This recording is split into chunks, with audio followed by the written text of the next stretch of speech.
Hunter Biden, a man who has documented terabytes worth of his own crimes across at least 5 criminal categories on at least 3 different continents, has finally been indicted. Has hell frozen over? Are pigs flying? Au contraire, mon frère. It is just business as usual because these charges are nothing but a misdirection.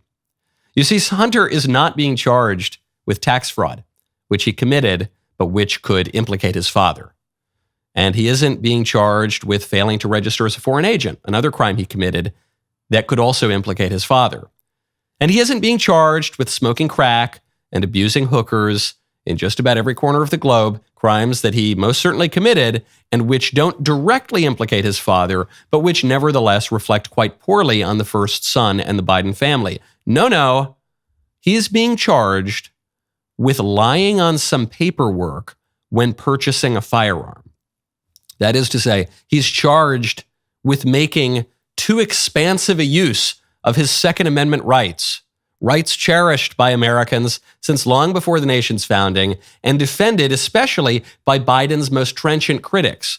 He's being charged with the crime least significant, least damaging to his father, and most likely to elicit sympathy. This is not quite the political masterstroke that Biden's DOJ thought it had with that sweetheart plea deal to let Hunter off the hook entirely, which ultimately was undermined by a judge who laughed it out of the courtroom. But this is pretty close. Now, these gun charges do still theoretically carry with them the prospect of something like 25 years in prison. But that's obviously never going to happen. Joe Biden will under no circumstances allow his last living son to rot in prison, even if Hunter were somehow convicted. The indictment is a limited hangout to get the heat off the big guy until he makes it through his next election. Nothing more, nothing less. I'm Michael Knowles. This is The Michael Knowles Show.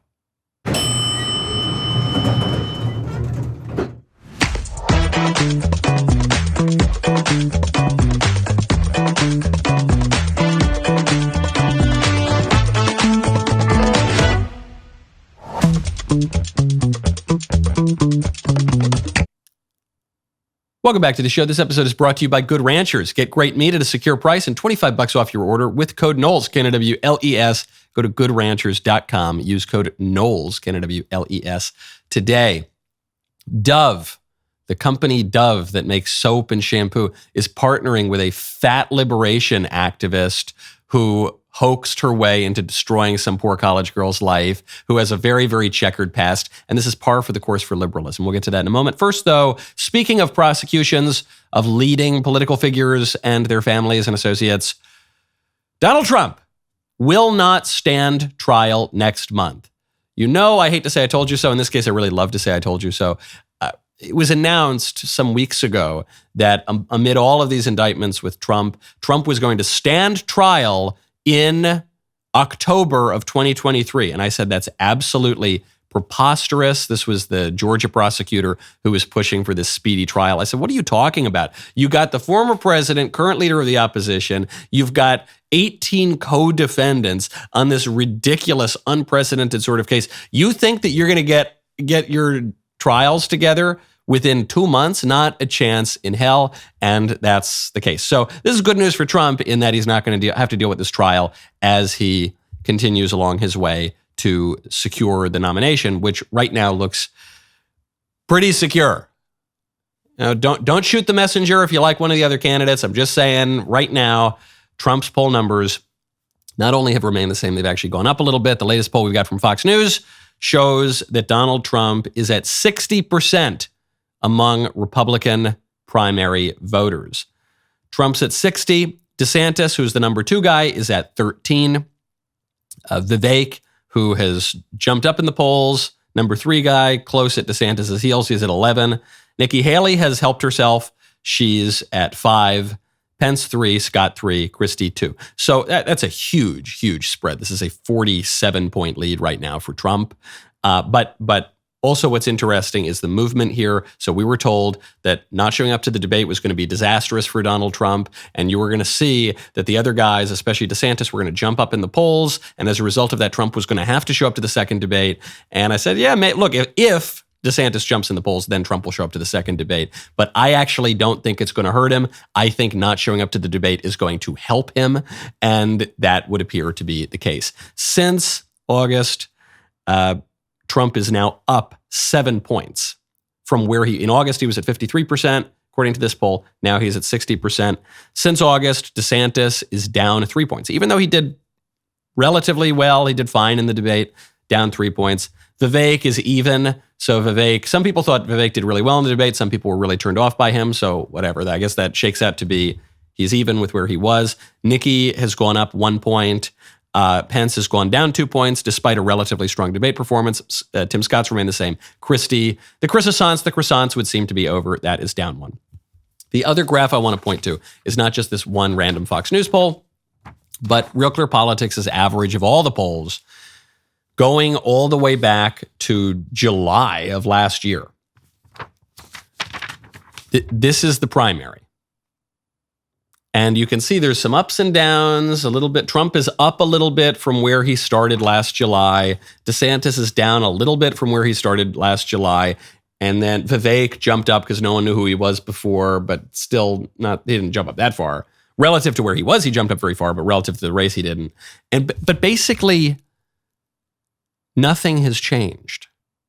Nothing. Despite the hundreds of millions of dollars raised, despite all of the ads, despite all of the campaign teams assembled, despite all of the canvassing door to door, despite all of the online social media operations, rapid response, directing, none of it has mattered at all. So I don't shoot the messenger. I'm not saying give up hope. Look, something could happen if you support a DeSantis or a Vivek or one of the other candidates. But regardless of this race showing you that Trump is just really, really strong, or that DeSantis is not as good a candidate as they said he was, or Vivek is the game changer, or this, that, or the other thing, take the candidates out of it for a second. It's just not really a dynamic race. I guess that's the issue. We think it's a dynamic race because you've got this wild, eccentric character in Donald Trump who's being indicted as a former president and leader of the opposition for the first time ever. Oh my goodness, 4 indictments all over the country. This is crazy. We've never seen anything like it. And then we've got Ron DeSantis, this very strong, very popular governor in Florida who's taking the Republican Party in some ways in a new direction, or at least building on the previous president, Donald Trump. And then you got this guy, oh man, it's going to be so dynamic. 10 candidates, isn't this? No, it's not. It's not. Because the leader of the pack is running effectively, practically, mostly as an incumbent. And so the race is going to be more dynamic than George Bush's primary race, which essentially didn't exist in 2004. It's going to be more dynamic than Barack Obama's primary race in 2012. But it's going to be much, much less dynamic than any other kind of primary. The question, if you are one of the other campaigns, or if you're the Trump campaign for that matter, that you've got to ask now is, what could happen to change this graph, which has remained relatively unchanged for 14 months? We got to talk about that. The campaigns are certainly all going to be talking about that. When you want to talk to your friends, you got to check out Pure Talk. Right now, go to puretalk.com/Knowles. You know a company is looking out for you when they upgrade your service and don't charge you for it. This is great news for new and current Pure Talk customers. Pure Talk just added data to every plan and includes a mobile hotspot with no price increase whatsoever. If you've considered Pure Talk before but haven't made the switch, take a look. Again, for just $20 a month, you will get unlimited talk, text, and now 50% more 5G data plus their new mobile hotspot. This is why I love Pure Talk. They're veteran-owned. They only hire the best customer service team. It's located right here in the USA. That alone is worth switching over. Most families are saving almost $1,000 a year while enjoying the most dependable 5G network in America. Remember, you vote with how you spend your money, so stop supporting woke wireless companies that don't support you. When you go to puretalk.com/Knowles, you will save an additional 50% off your first month because they value you. Go to puretalk.com/Knowles. Pure Talk, wireless by Americans for Americans. Elections do matter, though. Elections really, really matter because forget about the politicians now for a second. I want to turn my attention to Planned Parenthood. Planned Parenthood has suffered massive layoffs less than 2 weeks before the anniversary of the decision in Dobbs to overrule Roe v. Wade. This is 2 weeks before, according to the Boston Globe. More than 100 employees of Planned Parenthood's national staff received notice that they would lose their jobs. Why are they losing their jobs? Is it because donations to Planned Parenthood dried up? No, donations to Planned Parenthood spiked. After Dobbs, that was a major historic fundraising opportunity for Planned Parenthood. They took advantage of it. Every big lib in the country was saying, give your money to Planned Parenthood. So they had the money, but demand cratered. They no longer had the customers. They no longer had quite so many mothers coming in saying, hey, I'm in a desperate situation. And then these predators at Planned Parenthood say, oh, I've got the answer. Murder your baby and give us a little bit of money for it too. We'll do the hit job if you just pay us. That's the problem. It was not a matter of funding. It was not a matter of investment. It was a matter of demand. Demand totally cratered. And here's what the staffers are saying and telling the Boston Globe. Planned Parenthood said the pivot was necessary to meet this moment after Dobbs, but the staffers, who requested anonymity due to the sensitivity of the subject matter, often described disillusionment with the organization. They included union and non-union workers, some who had been laid off or left for other reasons, as well as some who are still working there. They're disillusioned, you know? Turns out that when you work for an infanticide mill, it's not all it's cracked up to be. I thought we were working with people with integrity here. I thought we were signing up with high-minded, noble people who make it their mission in life to slaughter the most innocent, vulnerable persons on planet Earth. And then what do you know? They're kind of deceitful. Could you imagine? They don't have the strongest moral code. Those professional murderers of babies. The article goes on. Planned Parenthood struggles with the right level of transparency, said another national staffer who was laid off. It felt like they were trying to give us a lot of transparency about the process, like we're making this pivot. These are some of the things that are changing. But there wasn't a lot of transparency around like the vision and where things were going based on those changes. Planned Parenthood is so opposed to transparency that they lobby against laws that would make women who are about to murder their babies look at ultrasounds. If you are looking for transparency, I would not recommend looking at Planned Parenthood, the entire business model of which relies on hiding and disguising the fact that your baby is actually a baby. The whole business model relies on distracting you from seeing what is obviously true so that they can make money and get whatever satanic kicks they get out of murdering little children. You're not going to get transparency there. You're not going to get high-minded idealism. You're not going to get noble comportment and behavior. And now, you're apparently not going to get a job. This is a great story because it proves something that conservatives did not believe for far too long, which is that we long have said politics is downstream of culture, the movies in a culture, the music, the art, the behavior, the traditions, the rituals, that all matters. Of course, that all matters. But it can be said with just as much seriousness and truth that culture is downstream of politics because the law is a teacher. What happened here?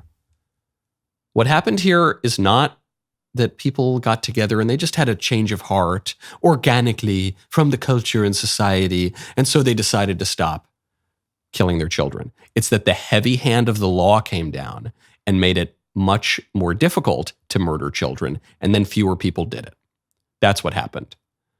You know, sometimes we've been told by the politics is downstream of culture fanatics, who make an idol out of that concept, that actually if you pass a law, that's not going to change anything at all. No, the law doesn't affect behavior. The law doesn't create incentives. No. Unless the change in law is motivated by just a change in culture, which springs up organically from the society, then it's not going to have any effect at all. Well, here's proof that that's a lie. That isn't true.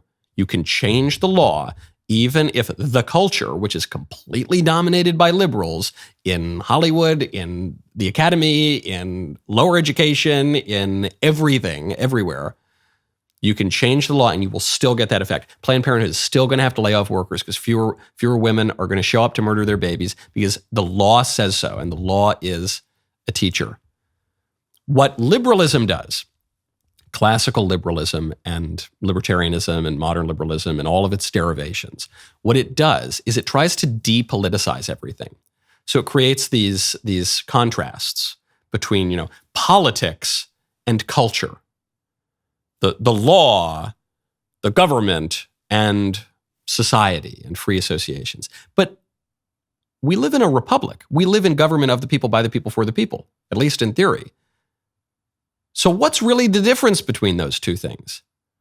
That distinction gets a little bit blurry. It gets a lot blurry, actually. And really, what that distinction serves to do is merely a polemical purpose to discourage authentic political action and to disguise authentic political action under the guise of it being depoliticized through the economy or just through private business or just through the culture. Do you really believe, this is what some of these people would say, they would say that when Google, Twitter, and Facebook completely dominate the public square and cut out conservatives from speaking and censor all sorts of ordinary things and true things, even right before an election, they censor the Hunter Biden laptop story and it changes the results of the election according to post-election analyses and surveys.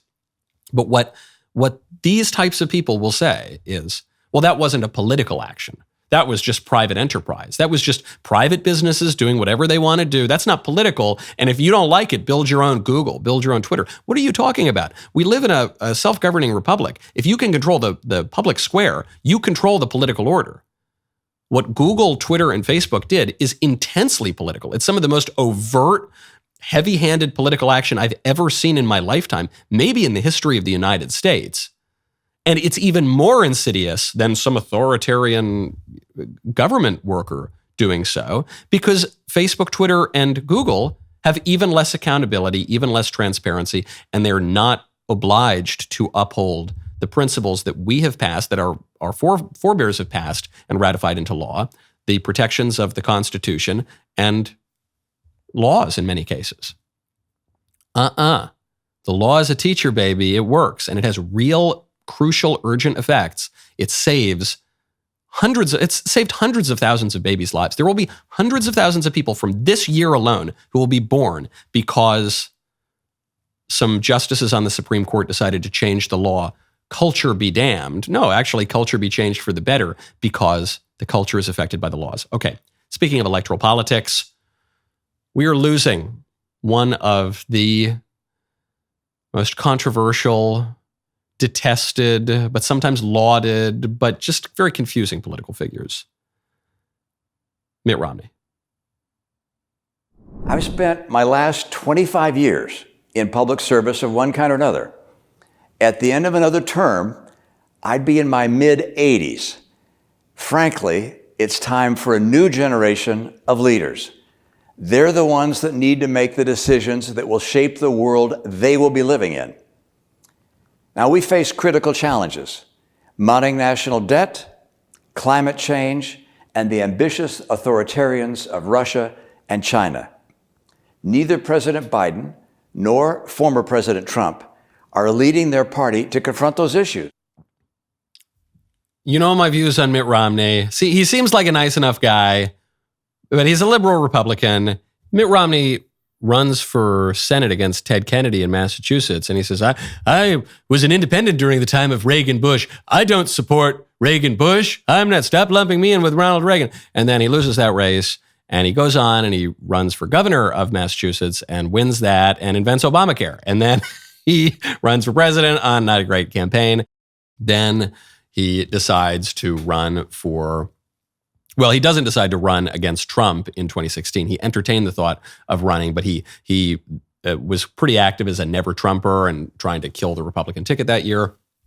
Then he runs for Senate in another state. He wins. He's a big lib in the Senate. Okay, I've got problems with his career. And yet, got to say, folks, he's totally right with what he just said.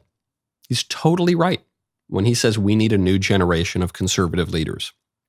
You know me, I'm not, like some of my friends and colleagues, I'm not one to mock people for being old. I don't think that we need age limits for government office. I think we have the only limit we need, which is the ballot box, when the ballot box works effectively. I think that generally older people are wiser than younger people. However, we do need a new generation of leaders. The boomers have been hanging on for a very, very long time, a disproportionately long time compared to past generations. When the sea change happens, it's going to be more radical the longer this goes on. And that does threaten the stability of the country. And also, we have seen in the one country in the West that has been able to effect real conservative policies and stop some of those pressing issues, the migration crisis being right there up toward the top of them, and also to turn around the birth rate problem, which is the crisis as a matter of policy in our civilization. That country is a young government. Okay, you need a new generation because while the previous views and talking points and ideologies, maybe they served a purpose for their time. Maybe they did some good stuff in their time. I'm not knocking the prior generations, but now we've got new problems, and young people, you even see them popping up in the Senate. They've got new solutions, applying eternal principles to new circumstances. That's great. The irony of this is what Mitt Romney is saying here is we need a new generation of conservative leaders. But then he goes on to attack all the young conservatives. He attacks J.D. Vance. He attacks Josh Hawley. He attacks Ted Cruz. He attacks the people who actually are younger and are much more effective, I think, in their vision for the country. So Romney personally, he's still got a lot of problems in his understanding of politics. But on this point, Mitt is totally right. Speaking of younger, when you want to look younger, you got to check out Genucel. Right now, go to Genucel.com/Knowles. As you might know, we are big fans of our friends over at Genucel, especially the founder, who's a Coptic Christian from Egypt who fled and came over here for the American dream. Their product is fabulous. Don't take my word for it. Ella from Rockford says, quote, I have both age and acne spots, and this stuff is actually fading, both of them. This serum is worth every penny. Ella is raving about the famous dark spot corrector from Genucel, a must-have after months of record heat and humidity. Sunspots, brown spots, discoloration, even red inflamed patches all disappear in front of your very eyes. Here's the Genucel amazing guarantee. You will see results on day 1 or your money back. If it happens on day 2, you can get your money back. Take advantage of Genucel's most popular package, which now includes the dark spot corrector plus the classic Genucel eye, bags, and puffiness treatment with immediate effects, all at about 70% off. Right now, go to Genucel.com/Knowles. Start looking years, even decades younger tomorrow. Say goodbye to dark and liver spots, bags and puffiness under the eyes, and crow's feet at Genucel.com/Knowles. That is Genucel.com/Knowles. My favorite comment yesterday is from Billy Mays. Billy Mays here, who says, if Michael ever ran for POTUS, he would have my vote. No doubt about it. America needs to be safe. Thank you very much. I appreciate that. There's a little wrinkle here, which is that I am currently too young to run for president. I would be constitutionally ineligible in 2024. The first time that I would be even eligible constitutionally will be 2028. But if Republicans lose this election, then we, of course, will be in the gulags by that time. So I suppose I could run for president of the gulags. It's like running for class president, but in prison. And maybe I will do that. And if I do, I appreciate your support and I appreciate your vote.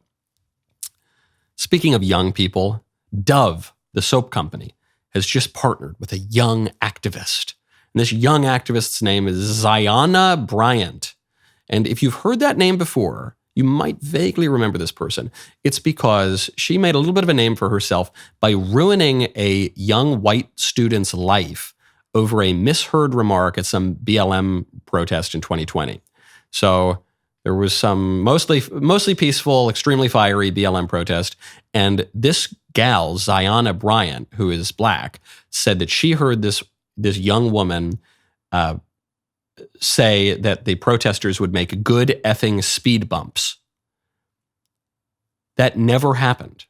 There were investigations into this. There was zero evidence. There is significant evidence that this Ziana Bryant just completely made it up. There was no evidence that this young gal, this UVA student, Morgan Benninger, ever said anything even like that. But it didn't matter because the damage was done. Falsehood flies while the truth is getting out of bed. So over a year, years of this young gal's life were ruined by this cynical activist, Ziana Bryant, who was lying. And now she's got a new object of her activism. It's no longer BLM and mostly peaceful riots and looting and burning the country down. Now she is a fat phobia activist, and she's being rewarded for that with presumably a bunch of money and fame by Dove. My belief is that we should be centering the voices and experiences of the most marginalized people and communities at all times. So when I think about what fat liberation looks like to me, it looks like centering the voices and the experiences of those who live in and who maneuver through spaces and institutions in a fat body. It looks like making accessible spaces and having conversations that are aware of the fact that people have different bodies and that they are interacting with space and people and institutions and communities in a different way. Fat liberation looks like fully embracing those differences and having those conversations instead of shying away from them. To learn more about fat liberation and the campaign for size freedom that Dove is supporting, visit dove.com/size freedom. Tap in, join the campaign, support the campaign. This is important and we should all be talking about it. Okay, I'm not going to make fun of fat liberation, and I'm not going to make fun of even Dove so much here. I want to focus on something. One word that woman said, and she said it multiple times. Conversation. This is what liberalism does. For liberalism, the highest point of politics is not doing anything. It's not changing anything. It's not achieving a concrete objective. It's just having endless conversations.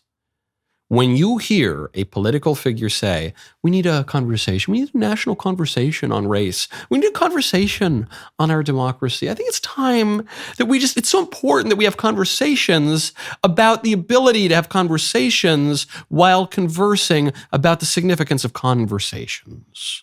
That's what politics is all about. When you hear that kind of talk, you know that you are, one, hearing from a liberal, and two, being deceived. You're hearing from someone who wittingly or unwillingly is deceiving you, because endless conversations don't do anything in politics. And in politics, things have to get done. Decisions have to be made. Policies have to be implemented. People have to get in line. But that is contrary to the open, free-floating, conversational language of liberalism, man. And so what happens in practice is that the liberals, who ostensibly want to depoliticize everything, stop coming to firm, rigid conclusions, just kind of keep the conversation open, man. What they end up doing is they end up partnering with people who are decidedly illiberal to usually secretly implement their agenda. This is why the liberals always go soft on Antifa. Antifa doesn't want to have conversations. When Antifa shows up to your event, they're not there to talk, okay? They're there to crack some skulls and throw explosives at the venue and kill people if they can. BLM doesn't want to talk. BLM doesn't want to have conversations. BLM wants to steal the microphone, shout their propaganda, then cut the mic and start looting stores and shaking down businesses and seizing power and, also killing people. That's what those groups want to do. And the liberals can pay lip service to how this has gone too far, and we would never do this. But they fund those groups, they bail those groups out of jail. When the BLM rioters finally did get arrested on occasion, Kamala Harris bailed them out of jail. She didn't bail out the peaceful protesters. She bailed out the rioters who committed crimes. Joe Biden's staff did the same thing. They raised money to bail these criminals out of prison because the illiberal forces, the hard leftists and Antifa and BLM and outright communists and outright anarchists, they do the dirty work for the liberals. And the liberals get to pretend that they're above politics. No, we don't view politics as a distinction between friends and enemies. We don't want to force anybody to go along with our program. We just want to be open and conversational. But if you don't go along with our program, Antifa's going to show up at your door. Oh, but they're not us. No, we're totally different. But hey, Antifa, when you do show up and crack some skulls, you're not going to be punished for it. That is such a deception. Even the very fact that liberalism says, we just have the economic sphere, we just have the social sphere, we have the civil society. That's not political. That's not politics and electoral offices and laws. And no, it's just the free market and the free conversation. And then meanwhile, what Dove partners up with these radical activists who are not there to talk to you. Do not beware the endless conversation. You know, when Dr. Jordan B. Peterson made the decision to join DailyWire Plus, it was a major win for those who champion intellectual debate. With 1 year of unparalleled output, his contributions have set new standards and remain unmatched by any other platform. DailyWire Plus now has a vast array of exclusive Jordan Peterson content, offering hundreds of hours of captivating content you won't find anywhere else. Jordan has created thought-provoking works that reshape your perspective on life, which include Vision and Destiny, Marriage and Dragons, Monsters and Men. And because there are so many topics, sometimes the commas and the ands get confusing. I don't even know how many shows that is. Additionally, you can immerse yourself in discussions that nurture your spiritual side, like Logos and Literacy, and Jordan's groundbreaking series on the Book of Exodus. That's only the beginning. I have not even mentioned his Beyond Order lecture series. Well, I guess now I just did mention it. I haven't even mentioned his extensive archive of lectures and podcasts until now. I just did mention that. This is the absolute compendium of all things Jordan. Plus, there's even more exclusive content on the horizon. This is only the beginning. Become a DailyWire Plus member. You will embark on an unforgettable experience that will fuel your thirst for knowledge and inspire personal growth like never before. DailyWire.com/subscribe. Become a member today. Finally, we've arrived at my favorite time of the week when I get to hear from you in the mailbag. This mailbag is sponsored by Pure Talk. Go to puretalk.com/Knowles, K-N-O-W-L-E-S, to save an additional 50% off your first month. Take it away. Hello there, Puff Daddy. John here with a question for the Daily Wire Love Guru. Earlier this summer, I met this fantastic young lady, and she and I have really hit it off. Just one example of something we have in common. You know, both of our older brothers are priests, and they were actually ordained together. So she and I were actually at the same ordination years ago before we ever actually met each other, which is a small world. Anyway, I live in Alaska, and she's Mexican, and I've been down there to visit her once already, and it went great. I'm just a little worried now that, you know, the powers that be are starting to foist the pestilence upon us again. I managed to dodge the jab last time around, but I'm a little worried now, like, what if they make the jab a requirement for international travel? I'm not sure how I would handle that situation, and I'm wondering how you would. So what would you do if you were in my shoes and you had to face that situation? All right, thank you. First of all, stop worrying. Look at the lilies of the field. Look at them. More resplendent than Solomon in all of his glory. Yes, they're trying to do COVID again to rig the 2024 election. I think it's true. I know. I'll probably get in trouble with Media Matters for saying that, but it's just so obviously true that they're doing that now. But there's no evidence that they're going to implement the travel restrictions. So I wouldn't worry. Just keep your courtship going and see how it goes. But be prepared for the hypothetical. What would you do in that case? In that case, I would...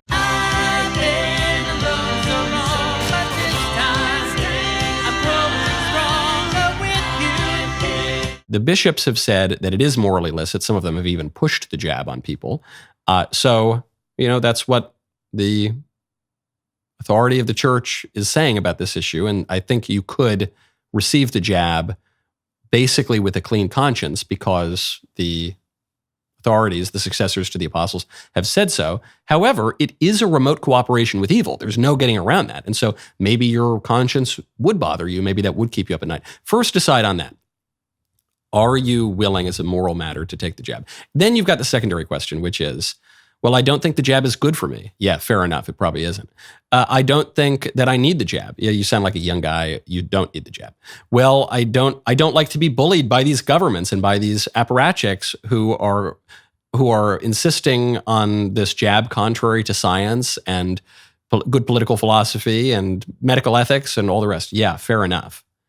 But if you've gotten past the moral question of, okay, I think it would be morally acceptable for me to take this jab, even though it is a remote cooperation with evil, then I think that's the biggest hurdle. Because you think about this girl, maybe you marry her someday. Would you take a bullet for the girl? If you're going to marry her, probably you would. Okay, well, if you're going to take a bullet, you'd probably take the poison Fauci ouchie too, even if the worst case scenario happened. So I wouldn't focus on the political issue. I would just focus on the moral issue. Do you think it is?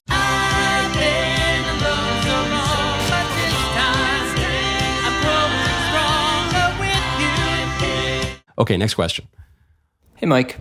Do you think that the libs bringing back COVID will have a significant impact on the landscape of the Republican primary, particularly for Ron DeSantis, since shifting the focus back to COVID will enable him to highlight his achievements in Florida and point to Donald Trump's decision to turn the country over to Dr. Fauci? Curious on your thoughts. It's his best shot by far. If you are on the DeSantis campaign, from the perspective strictly of self-interest, you have got to be praying that Fauci comes back and that the COVID lockdowns go back into effect. Because if you look at this chart here, right, nothing really has changed. In as much as there has been any change, DeSantis spiked and then he fell down. But if you look where he began and where he is now, he's just down a little bit from where he was. Trump is just up a little bit from where he was. I don't see very much changing the race. The race in the circumstances of this indictment or this mugshot or this, that, or the other thing seems so dynamic already. And even with this dynamism, the race is totally flat. So that's the only shot that DeSantis has. But just looking how nothing has changed basically for any of the candidates in well over a year, I wouldn't put my money on that changing. But if there is a shot for DeSantis, it is that one. And DeSantis would be crazy not to hammer him for it. The problem for DeSantis is he peaked too soon. So he peaked during COVID, and everyone loved him during COVID, and they were all talking about him as a potential presidential nominee. But people's memories are so short. So you would have to remind people of it, and COVID could help him. Even then, though, I just think the race is stabilized enough. I wouldn't predict that it would make much of a difference. Next question. Hi, Mr. Knowles. This is Abby A. from the chat. My question for you is in regards to college. Because I'm homeschooled, I have a really big jump start on my school. This will be considered my senior year of high school, and next year I will be eligible to start dual enrollment. Once my 2 years are up, I have it planned out that I will have accumulated around 60 college credits. If I were to continue on the next 2 years, I would have a bachelor's degree in finance shortly after I turn 19. My question is it worth spending the time and money to complete my degree if all I want to do is be a stay-at-home mom and raise a family? My dad says I have to have a backup plan in case something happens to my husband, and I need to have a way to support my family. I can't wait to hear your thoughts. Love the show, and keep up the good work. I generally discourage people who are not sold on going to college from going to college. I am not one of these conservatives. Many conservatives will say, oh, don't go to college at all. It's totally bunk. No, if you are drawn to go to college and you want to go for the right reasons, I encourage that. I'm certainly not one of these conservatives who says, if you do go to college, you should major in some practical degree, like a STEM or something, parts of STEM, like engineering or some. I totally disagree with that. The point of university education is to get a liberal education. It's not to do job training. You can do job training whenever later on down the line. The point of a university education is to do things that are completely not practical at all, to just cultivate your rational will and to read dusty old books that will help you to see the world more clearly. In your case, you're saying you would want to get this degree for a practical purpose. You're not particularly drawn to it. But because of the way your schooling has already worked, you would essentially get a college degree in 1 year. I don't know, are you engaged to be married right now?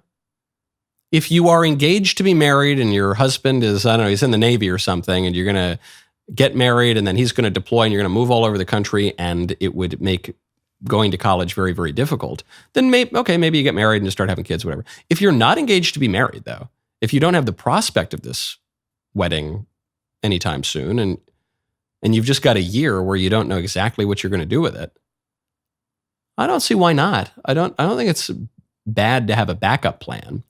I wouldn't put off the life that you want to live for this life that liberal modernity pushes you into, or so that you have a plan B. But it doesn't sound like you would be pushing off that life. Some people do. Some people push it off 4 years of college, then maybe a couple years of a higher degree or even a PhD, and then a long time of a career, and then they don't even start thinking about settling down until they're 30. That's not the situation you were in. So practically, I don't know, if you're not doing anything else with the year, might as well pick up a finance degree. Next question.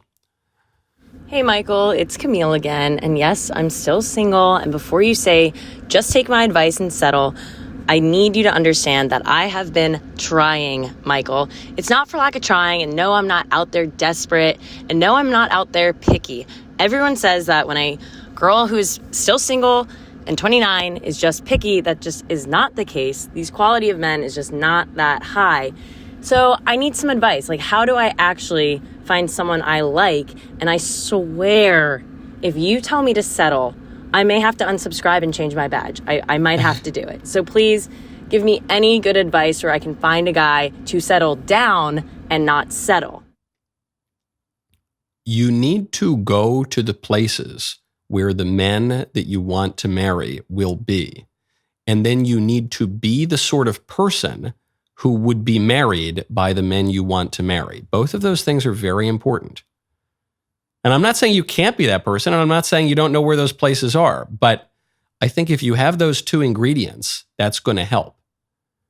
So I have a great deal of sympathy here. I don't want to sound like I'm being too harsh, but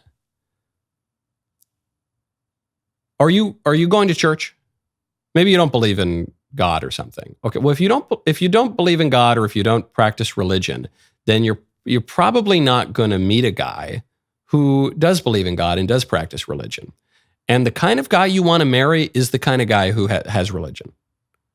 So right there off the bat, that's going to be a problem for you. If you are not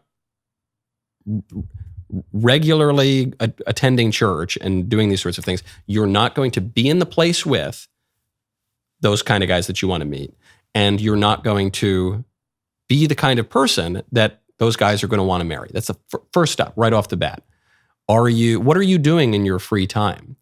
How are you even going about meeting these men? Are you just going on dating apps? Or are you just like going to the bar? Or are you just going out, to the downtown pubs or something, or nightclubs? Or are you talking to friends and saying, hey, can you set me up with this person? What kind of friends are you talking to set you up? Are you talking to married, stable, normal friends who have already figured this stuff out? Or are you just spending time hanging out with your girlfriends who are in the same boat that you are? Which is it? I don't know your situation, Camille, but I do know that I've had many female friends who have been in this situation, and they've turned it around. But the way that they've turned it around is not by continuing to do the same thing over and over again, saying there's just no guys out there. There are guys out there. But are you going to the places where they are? And if you do go to where they are, that's a big first step. Are you the kind of person that they would want to marry? Men are not nearly as shallow as we are told that we are. We've got red blood. We like nice looking ladies. We like all of those things. But when men think about getting married, dating for marriage, they're thinking about, is this someone I want to live with for the rest of my life, even after all of our looks? Everyone's looks are going to fade at some point. Is this someone I want to be with? Is this someone I want to raise my children? Is this someone who sees the world in the same way that I do? And sometimes, for some of my friends who have dealt with this, they have continued to live like big libs. They have continued to see the world, actually, as big libs. But then they say, I want to marry a guy who's a good, strong, traditional, conservative, normal, a good husband type. Well, that's not going to happen. You've got to be the sort of person and do the sort of things that would attract that person, which you can do. It's not that hard. It doesn't require a magic spell. You just got to do kind of basic stuff. And what that will start to do is not only a value of the opportunity to meet these guys, it will change your desire. It will begin to turn your desire toward men who maybe right now you are not attracted to. Maybe you're still attracted to the big jerk, idiot bad boys, even though you say that you're not. A lot of women, they just are. They just continue to be like that. Your desires will start to change, and you'll be more attracted to the guys for whom you right now are suggesting you might have to settle. The rest of the show continues now. You don't want to miss this. Become a member. Use code Knowles, Canada, BLAS at checkout for 2 months free on all annual plans. Where's my iPad?